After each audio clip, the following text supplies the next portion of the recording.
Hi everyone, welcome to our newest webinar in our continuing series on webinars here at the Alumni Office. My name is Sharon Ryan and I'm the Assistant Director in the William Patterson Alumni Office. Before I introduce our presenter, I'd like to go over how this webinar will work. First of all, you'll be able to view the presentation on your computer screen, and you probably see the first slide right now. You're also going to be able to hear the presentation through your computer's audio system. Please feel free to ask questions by typing them in. You'll see that on your dashboard. We're going to be watching the questions and we'll stop occasionally to answer questions throughout the presentation. And today's presentation is more on the fun, informational side. So if you have any specific questions or need further information or you need something clarified, because there's a lot of Italian in this one, please feel free to write your question in. Any questions that aren't answered in today's webinar, if some of you have been to our webinars, you'll see that you will get the questions addressed and emailed to you after the webinar is completed, and all attendees will receive those questions. You're also going to receive a PDF of this presentation, and we'll also be posting it on our alumni YouTube channel. And now I'd like to introduce today's speaker. Nadia Esposito, William Patterson class of 2004, is creative in both her personal and professional life. By day, she works as a designer here at William Patterson, and by night, she is an accomplished chef specializing in delectable Italian cuisine. Nadia was born in Palermo, Sicily, and has been cooking since she was 6 years old. She's presently working on a blog and is writing a cookbook to share her family's recipes. In today's webinar, Nadia will educate you on the differences between Northern and Southern Italian food, how in Italian culture, food equals family and love, and will share some of her favorite recipes. And now I'd like to introduce Nadia Esposito, presenting Mangia Italiano. Hello everyone. Hope everything is enjoying this beautiful weather. So let's talk about Northern and Southern Italian cooking and what's the difference, because many people don't realize that there's Italian cooking is all the same, and it's not. There is a difference.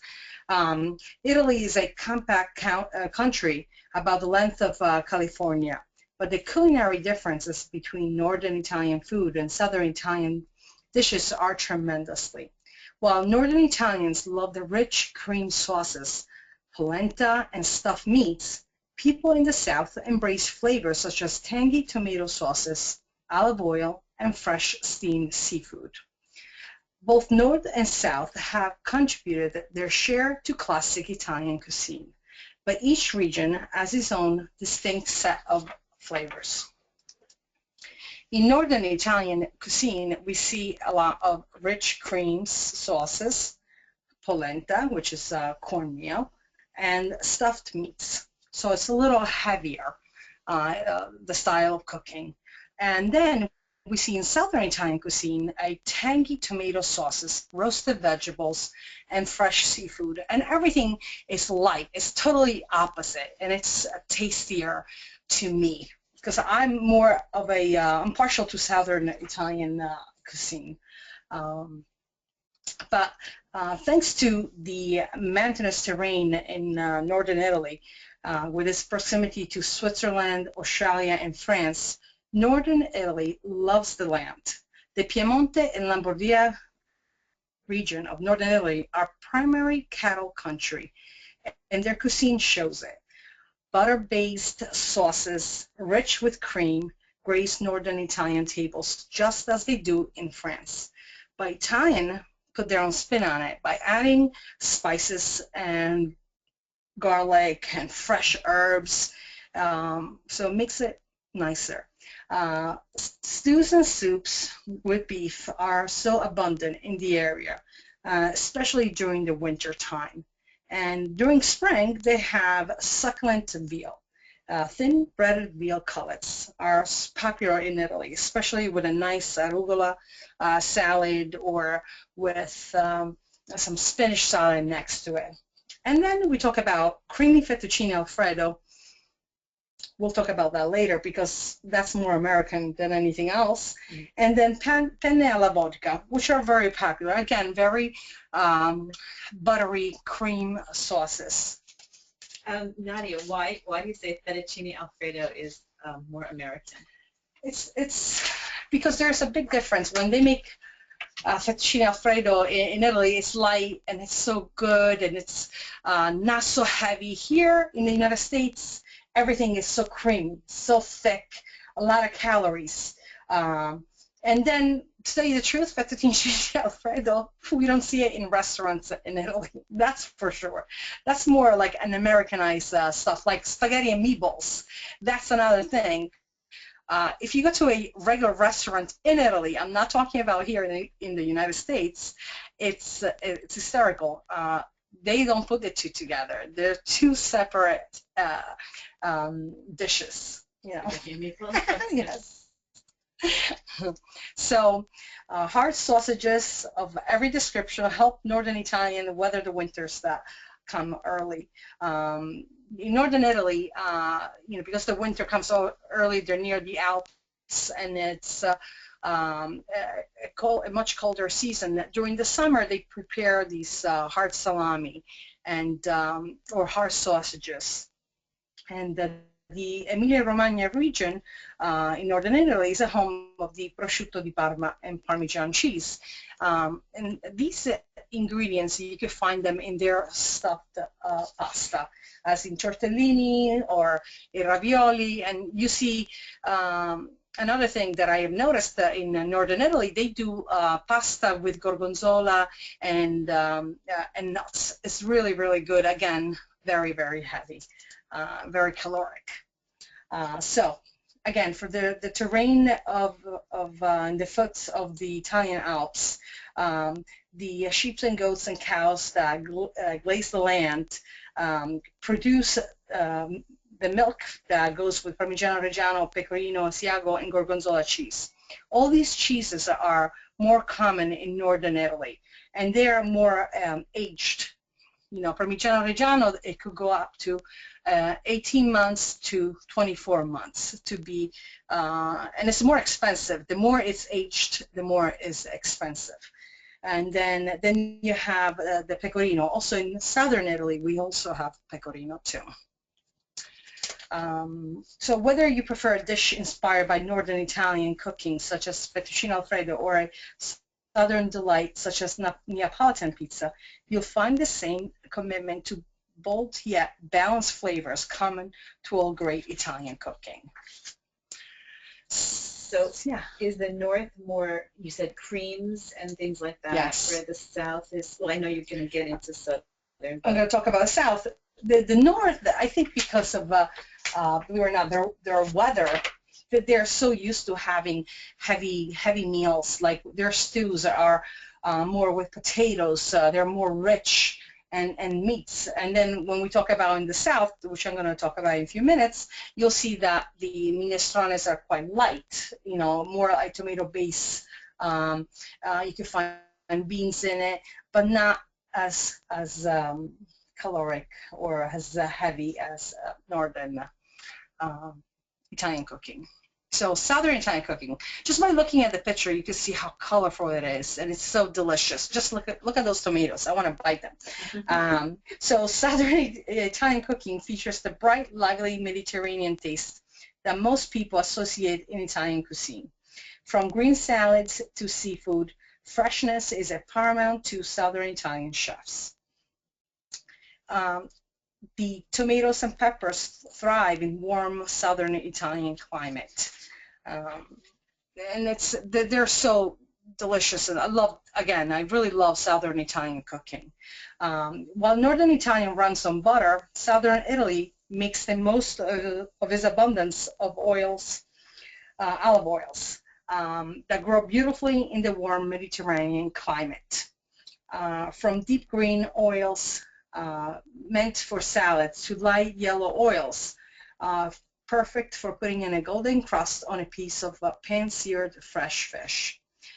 You also find in restaurants or on top of a kitchen table oil for you to dip on a delicious crusty bread. I love the southern breads because they're almost like a sourdough with a thick crust, and it's so made you can smell it how good it is. It's not what we have here.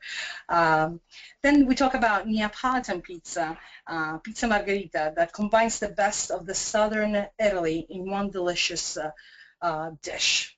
There's three elements: tomato sauce, cheese, which is the mozzarella, creamy mozzarella, and the crust of the pizza, the dough of the pizza. I've been to Naples. I just came back about 3 weeks ago, and there is no other place like Italy to eat pizza because it's incredible. It's totally different than what we eat pizza here.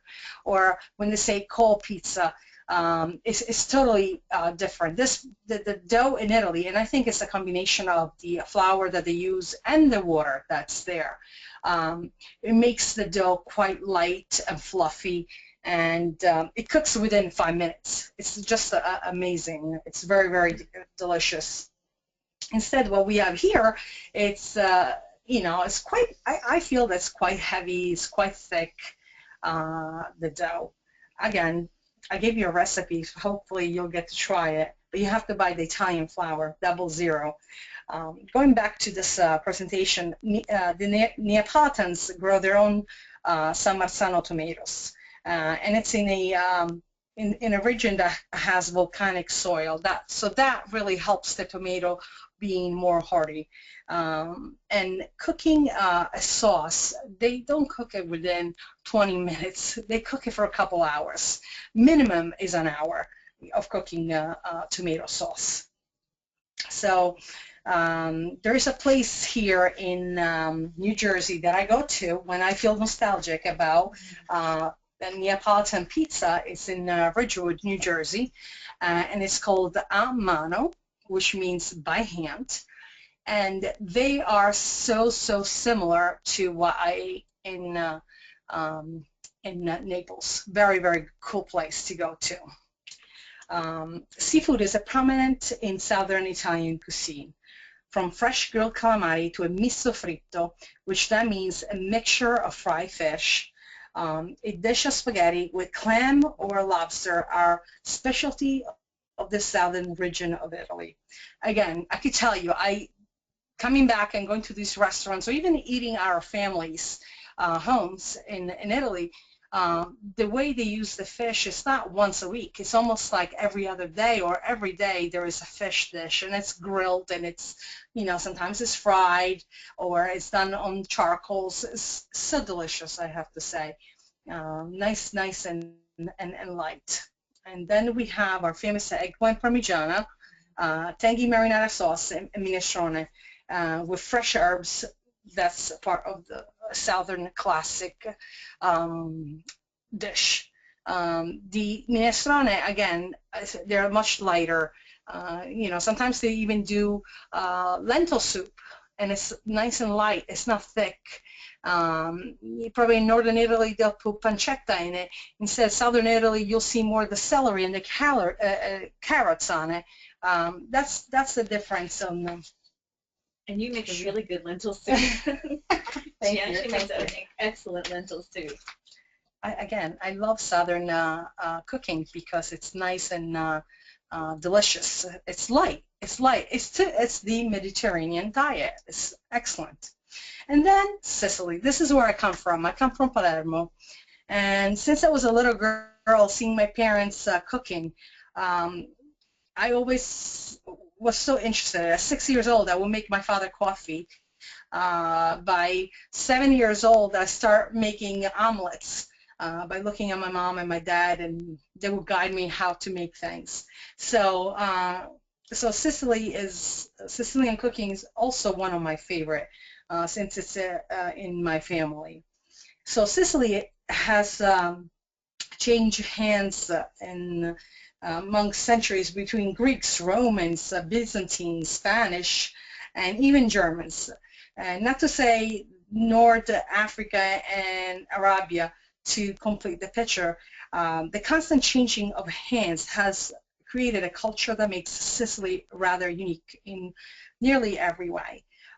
Also, Sicily uses its own products within the island. We don't import things. Most of the time, we export things to Italy or other regions. nearby. We use our own products. Whatever the island gives us, that's what we cook. So Sicily is also known for their citrus and unique eggplant, like an eggplant recipe known as Sicilian caponata. We'll talk about it later on. So as far as citrus is concerned, they produce 62% of fruits are produced in Sicily, and it's exported to, like I said, to Italy. We would expect it to be a prominent component in Sicilian recipe, and it is. I remember, again, when I was a child, my father would bring home blood oranges, cut them up, slice them up, and in circles, and then he would put little red onions on top of it, little mint, and drizzle light olive oil. And that was not considered fruit. That was considered a salad.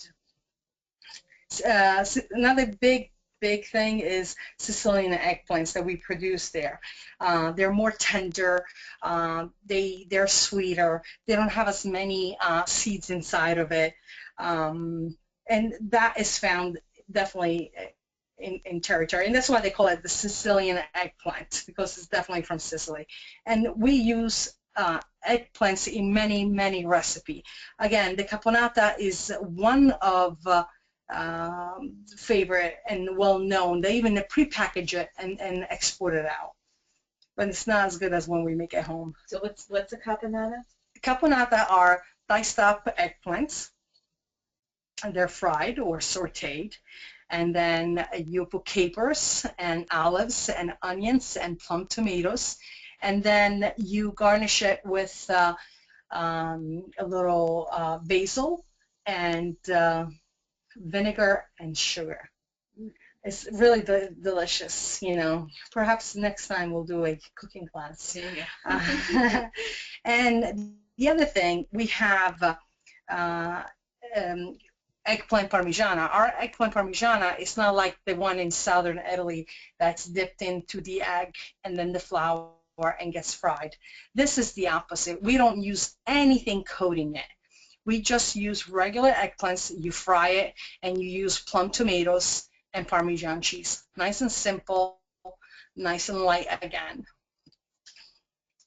One of my favorite pasta, by the way, is pasta alla norma that uses fresh cut eggplants, diced tomatoes, fresh basil, and Parmigiano cheese. Sicily produces about 10% of Italy olive oil. There are 6 areas where the oil is produced in Sicily, and it's harvested between September and November, and there's different types of oil that Sicily produces. The extra virgin oil, then there is the fresh press, which is very green and it's more spicy, and then you have the virgin oil, which is very light, and we use it on salads. Inexpensive ingredients like capers, olive, hot pepper, and garlic, and anchovies create flavorful and unique dishes. Capers are quite popular in Sicily.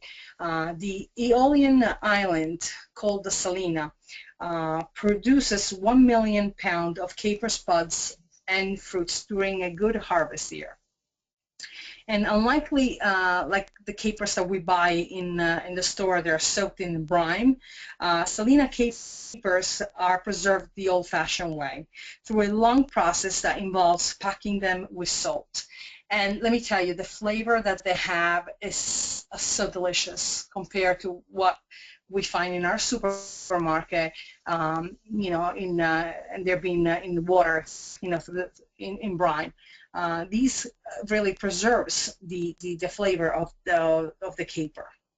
But can you get them somewhere here? Yeah, there's at the end of the presentation, I gave you guys a couple shows, a couple of places to go to, stores, Italian store or Italian imports, that you can find these products. The other thing is sardines. Even there, I love sardines, but in moderation, again, because they're quite salty. And garlic, the Sicilian garlic is a different variety. It is more of a purplish color, although the clove is pure white and has a mild to a moderate flavor. And it's also well known for its soft neck. Sicilian people tend to make braids on it, and when you buy the garlic, you don't buy just one head. You buy the entire braid, and they're really beautiful, very beautiful, the way they braid them. Then we talking about, I skipped one, sorry. There we go, sorry about that, I skipped it. Where fish is concerned, Sicilian cuisine is more likely to incorporate it than in mainland Italy. It's common for tuna, sardines, scuttleffish, octopus, mussel, clams, crabs, and a lot more. We even use it in pizzas. Here we call it Sicilian pizza when it's got the anchovies on it. You know, for us, it's normal pizza with, black olives. That's how we usually eat it. Octopus is a very big dish in Sicily, maybe because of the, the rocky area where how Sicily's made. We find a lot of octopus, and it's the way they cook it is so delicious. It doesn't matter if it's grilled or boiled, it's still so yummy. Then we talking about cheeses again. These are young aged cheese. That means like the ricotta the ricotta has a very short time when you eat ricotta, and it's made from sheep, not from cow. Same thing, caciocavallo. Caciocavallo is milk from a horse. And it's so delicious. Oh my God, you may think, wow, horse, oh my God. Well, northern Italy eat horse meat, so here we go. When you say the ricotta has a short time, what do you mean? Short time, because in Italy they don't put preservatives like we put them here. Again, perfect example, I was in Italy, I bought fresh ricotta by the store. The next day you couldn't eat it. The next day it had become bitter, because they want you to eat that product right away because it's fresh. It's made for that day only. The pecorino and the caciocavallo and the pepato are more aged cheeses. Again, aged with a short, like a pepato usually is at 4 months to 6 months, because they want to keep the richness of the or the creaminess of that cheese. Very, very tasty. So if you know anything about Sicily, you know that the island has a love affair with everything and anything that's sweet. There's a reason for that. Prior to the Arabic influence, most Italian region predominantly used the honey and to sweeten their desserts. But the Arabs introduced sugar and transformed the almond paste that originally was made with honey into marzipan, into pasta reale. That's how we call it. And we make lots of desserts with pasta reale, which are those almond cookies. The marzipan, that there are fruits-shaped almond paste representing a fruit, a vegetable, and the smell that they have is just amazing. Also, the Arabics introduced us many new spices from the Orient, like cloves, cinnamon, and nutmeg. Those are used so much in the Sicilian cuisine, especially like cloves. I remember my mom used to make stuffed peppers with chutney, and she would always throw a couple cloves in it for flavor. Or my grandmother used to make these involtini of eggplants, again with the chutney, and had that flavor of cloves that was so delicious. It was very distinct. Anyway, another famous cake from Sicily that's well known is called the cassata. The cassata is a ricotta cake covered with candied fruits. like oranges and cherries. In the Greek times, it was offered to the earth goddess to secure fertility and the blessing to the spring. So it's funny when I hear these things. I'm like, really? As a kid, I'm like, I'm eating cassata. It's without any meaning. It's such a great event on Sunday. My mom would buy it and we would eat that. But there is traditions with everything, even the cannolis. That's another funny story. They say that cannoli were served during springtime, and the tube. They consist of a tube of fried dough stuffed with ricotta cream in it, and then shaped of a sculpture stone venerated as the symbol of the male fertility. So every dessert has a meaning in Sicily and why were they done. Before Lent, we consume a ton, during Carnevale, we consume a ton of desserts, as in cannolis, as in sfinge, as in marzipan, just to, Get ready for Lent. Get ready for Lent. Let's stuff ourselves up because we have to stay 40 days without it. So today, Sicilian and dolce confectionery go hand in hand. The island is famous for its confections that combine fresh fruits, nuts, eastern spices, and chocolate in a recipe that will blow your mind and taste buds. Again, between the cannoli, the marzipan, and the cassata, there is certainly no shortage of delicious Sicilian desserts. I love Sicilian desserts. And if you guys ever go to Sicily and you eat a cannoli there, you'll know the difference immediately.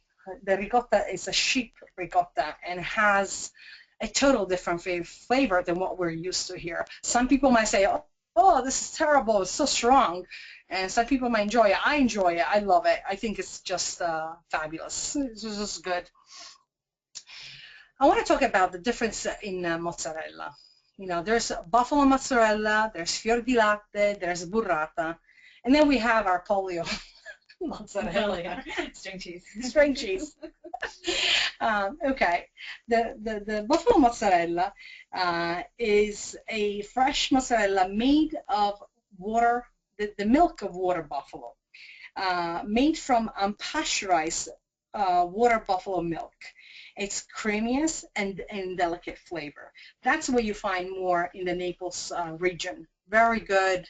It's very creamy. It's so delicious. You could definitely distinguish the flavor. A fior di latte, instead, is a cow's milk mozzarella that is pasteurized or unpasteurized cow milk. And it's you can see it. It's more light. It's more what we find in our ShopRite, underwater, the little ciliegine or the little mozzarella balls from Antonio or Galbani, that type of it. And that's fior di latte. Then we have the burrata. Burrata has a very short shelf life.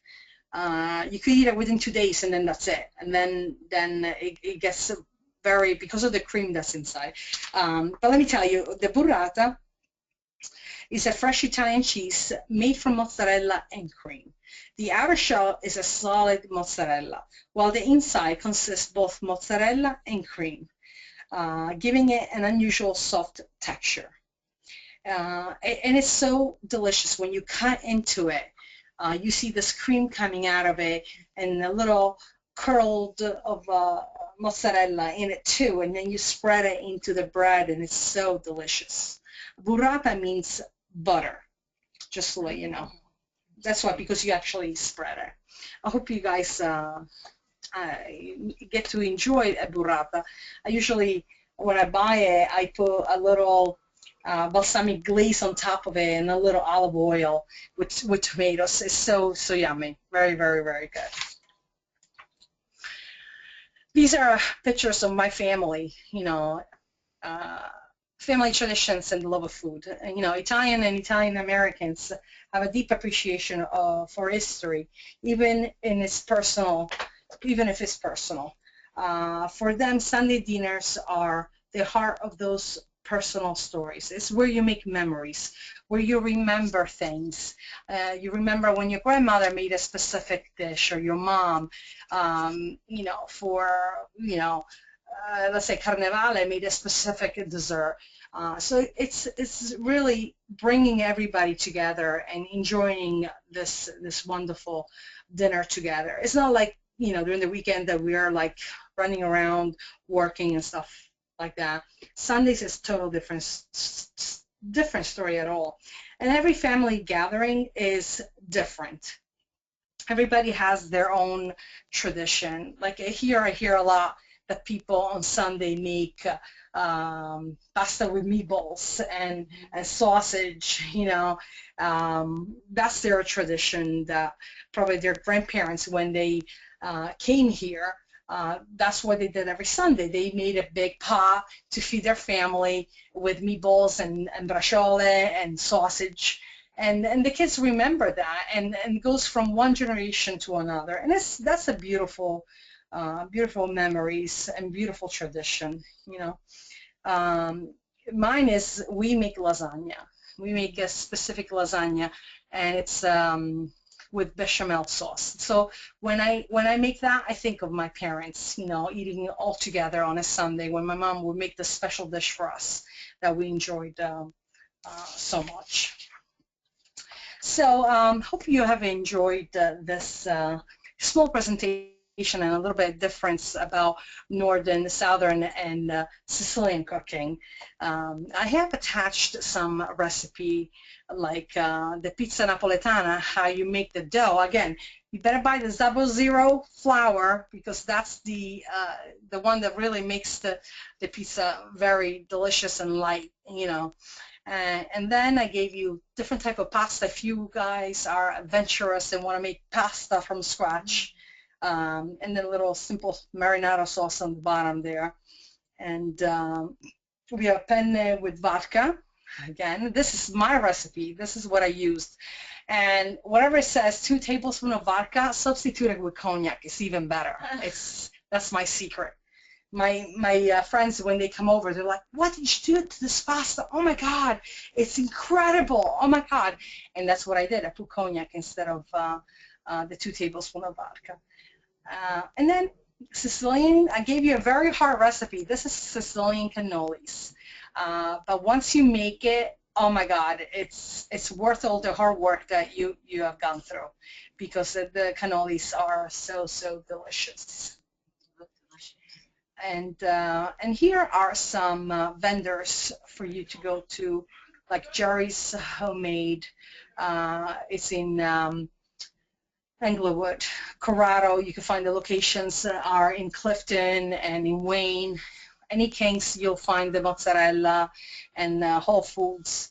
But a fun place to go to that I discovered a couple of years back is called the Palazzone 1960. Is in Wayne, and they make pastries. They also sell their own oil, and you have to taste the oil. It's really amazing, and it comes from southern Italy, but the oil is totally amazing, and they make fresh mozzarella. You guys have to taste that. It's really good. Hope you guys have enjoyed this. Do you have any questions? Yes. Nobody really had questions writing in, but if you do have questions, you can let us know. As we said before, we will give you a copy of this, a PDF of this, plus it will be on our YouTube channel if you want to listen again. So the recipes, you'll get a printout of those. We hope you enjoyed it. Thank you, Nadia, for doing this for us. And that's it. If there's no other questions. Thank you all for attending. Thank you. Have a good day, guys. Look for Nadia's cookbook. All right. Bye.